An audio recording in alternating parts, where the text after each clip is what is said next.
안녕하세요. 정보의 신입니다.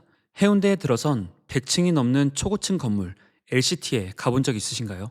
당초 LCT에는 다양한 관광시설이 입점하는 해운대의 관광 리조트로 기획되었지만 현재는 계획과 달리 그냥 초고층 주거단지가 되어버렸는데요. 대체 LCT에는 그동안 무슨 일이 있었던 걸까요? 그래서 오늘은 해운대 LCT의 모든 시설을 직접 이용해보며 이제 지역의 랜드마크가 아닌 해운대 경관을 망치는 눈엣 가시가 되어버린 이유에 대해 알아봤습니다. LCT는 잠실 롯데타워에 이어 대한민국에서 두 번째로 높은 건물입니다. 총 3동으로 구성된 LCT의 건물 중에서도 랜드마크 타워는 지상 101층에 411m라는 어마무시한 높이를 자랑하는데요. LCT는 2015년 9월 공사를 시작한 지 약 4년 만인 2019년 12월 완공되며 A동과 B동의 아파트 입주가 진행되었고, 랜드마크 타워에는 레지던스, 호텔, 전망대 등의 시설로 구성되어 LCT 레지던스는 아파트와 비슷한 2019년 12월 말 입주, 호텔 시설인 시그니엘 부산은 2020년 6월에 오픈, 전망대는 2020년 7월에 개장을 했습니다. 그리고 현재 저층부에는 워터파크와 상업시설이 있는데요. 문제는 당초 LCT의 관광시설로 들어오기로 했던 익사이팅 파크, 영화체험 박물관, 아트 갤러리 등은 전혀 진행이 안 되었다는 겁니다. 부산의 해운대 LCT 사업이 본격화된 건 2007년 6월로 거슬러 올라가는데요. 부산도시공사가 사업 부지 전체를 매입해 민간에 매각하는 방식인 공공개발로 사업이 시작된 LCT 부지는 당시 고층 건물이나 주거시설을 지을 수 없어 사업성이 떨어지는 곳이었습니다. 그런데 부산시는 2009년 12월 돌연 아파트 건축과 건물 높이 등 오랫동안 묶여있던 규제를 순식간에 푼 것에 이어 부산도시공사가 사업자를 선정하는 과정에서도 개입했다는 의혹을 받기도 했죠. 애시당초 LCT는 여름 성수기에만 반짝하는 게 아닌 해운대의 사계절 체류형 관광시설을 목표로 만들어진 곳입니다. 그래서 원래 LCT는 이름 자체가 해운대 관광 리조트였습니다. 그리고 이름에 걸맞게 관광시설은 당초 LCT 면적의 9.1% 수준으로 기획되었는데요.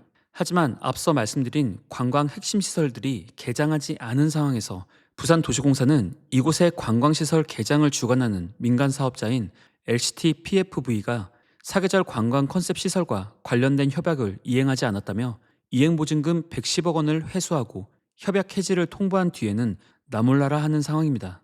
대체 무슨 일이 벌어진 건지 더 정확히 보기 위해 현장을 직접 방문해 봤는데요. 단순히 상가시설 정도가 아니라 숙박부터 모든 관광시설을 전부 둘러보기 위해 LCT 레지던스를 예약하고 1박 2일 일정으로 다녀왔습니다. 해운대에 진입하면 엄청난 높이의 LCT가 한눈에 들어오죠. 그리고 LCT 랜드마크 타워 지하 주차장에 진입하면 지하 4층에 레지던스 투숙객 전용 주차장이 있고, 재미있게도 이 지하 4층 엘리베이터 타는 곳에 체크인을 하는 데스크가 있습니다. 관광지 숙소를 다니며 이렇게 지하 주차장에서 체크인을 하는 경우는 처음 봤는데요. 게다가 데스크의 공간도 협소하고 레지던스 투숙을 관리하는 업체만 현재 3개로 중구난방인 상황이라 매우 혼란스러웠습니다. 그리고 객실로 가기 위해 3층에 올라오면 대체 어디가 어딘지 알 수 없는 미로 같은 구조에 당황하게 되는데, 그래서인지 지하에서부터 데스크 안내 직원이 따라와서 객실로 올라가는 엘리베이터를 잡아주었습니다. 이곳은 생활 숙박시설이기에 투숙객도 있지만 분양받은 입주민들이 거주 중인데요.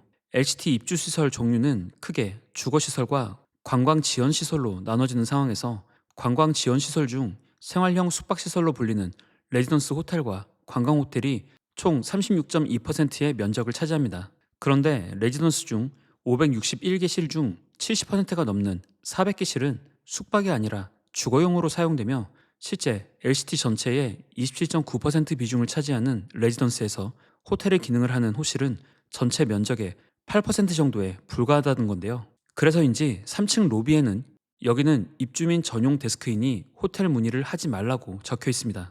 원래 관광 목적으로 만들어진 건물이지만 관광객들이 호텔 투숙객으로 응대받는 것이 아닌 그냥 주거단지에 들어온 불청객 취급을 받는 느낌이 들었는데요. 암튼 객실로 예약한 74층으로 올라왔는데 구조가 매우 특이했습니다.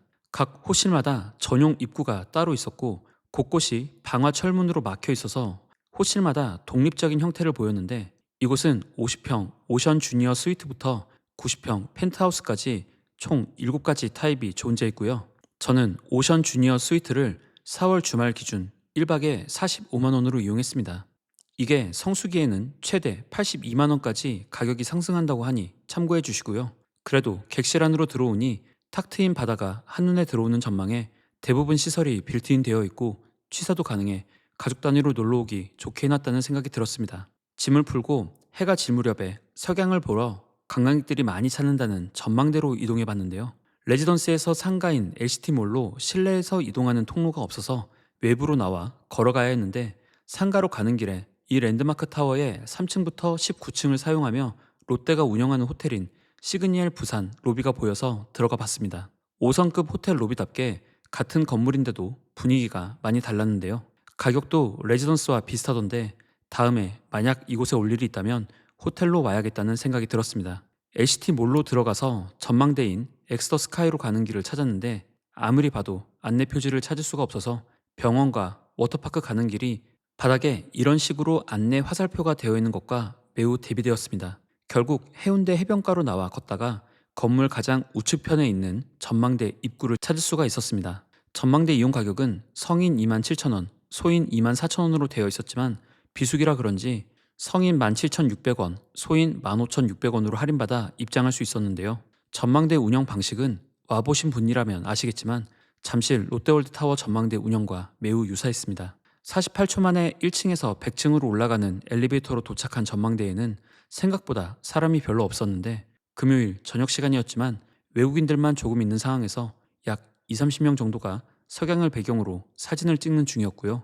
여기에 사람들이 많이 몰려있는 곳은 따로 있었는데 바로 전 세계에서 가장 높은 스타벅스이자 전망대 입장료를 내야 올 수 있는 스타벅스로 유명한 스타벅스 엑스터 스카이점이었습니다.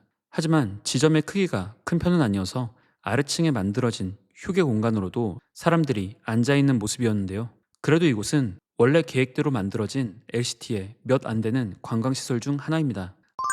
아래로 내려와 1층부터 3층에 위치한 LCT몰 상가 운영도 확인해 봤는데 공실 현황이 듣던 대로 매우 심각했고 수치상으로는 약 80% 정도의 공실률을 보이는 상황이었습니다. 상가 1층 입구부터 시작된 공실 상황은 안쪽으로 들어가면 더욱 처참해지는 모습이었고 군데군데 문을 연 음식점이나 상가에 이용객은 거의 없었는데요. 심지어 1층에 있는 스타벅스 LCT점은 방금 전 봤던 99층의 엑스터 스카이점과 달리 텅텅 비어 있었습니다.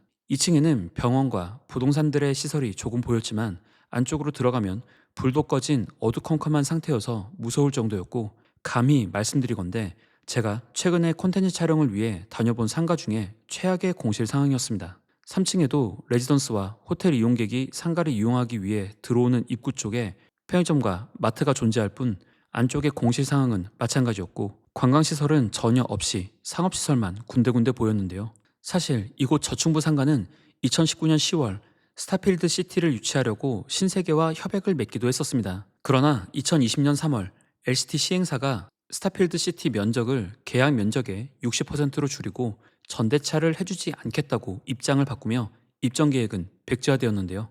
이후에도 상업시설을 통째로 분양하는 것이 아닌 개별 분양이 시작되며 지금 보시는 처참한 상황이 되었고 아트시설, 박물관 등이 들어서야 할 관광부지 자리는 이제 일반 상가로 용도 변경되어 병원과 편의점이 들어와 있는 상황입니다. 기가 막힌 건 지금까지 보신 실내뿐만 아니라 해운대 해변가를 바라보고 있는 이 횟집과 치킨 등에도 사람들이 없기는 마찬가지라는 사실이었는데 금요일 저녁 7시가 넘어 가장 유동인구와 이용객이 많아야 할 시간에 이렇다면 다른 평일은 말할 것도 없을 겁니다. 지금 이걸 보시면서 여름 피서철이 아니어서 그런 거 아니냐 하실 분들도 계실 텐데 그래서 제가 LCT를 나와 해운대 이벤트 광장 쪽으로 가봤는데 횡단보도 쪽에 수많은 인파에 길 건너 먹자골목 쪽은 지금 보시듯이 사람들의 치이는 상황이었습니다. 결국 비수기라 관광객이 없는 게 아니라 해운대 메인 광장에서 약 600m 정도 떨어져 해변가 가장 동쪽에 위치한 LCT 상가로 굳이 사람들이 와야 할 이유가 없는 건데요. 지금 보시듯이 LCT 주변에는 걸어 다니는 사람도 거의 없었습니다. 다음날 오전 이곳의 또 다른 관광시설인 클럽 디 오아시스에 방문해 운영 현황을 확인해 봤습니다. 3층에서 6층으로 구성된 이곳은 3층부터 5층은 워터파크, 6층엔 스파가 있는데요.